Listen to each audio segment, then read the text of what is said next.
In this short, I will show practically and theoretically series and parallel combination of resistors. I have taken two resistors of resistance 10 ohm each, one in series combination and the other is in parallel combination. I solved it theoretically, and the equivalent resistance in series combination is 20 ohms and in parallel combination is 5 ohms. And practically, if I test in series combination, then the equivalent resistance is approx 21 ohm, 20 ohm,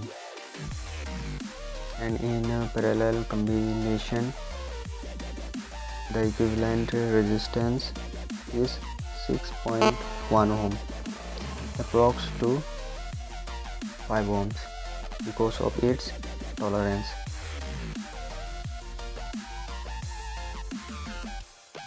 In series combination, if I connect two resistor or resistance 10 ohms and 100 ohms, then the equivalent resistance will be greater than the largest resistance in the combination, that is 100 ohms.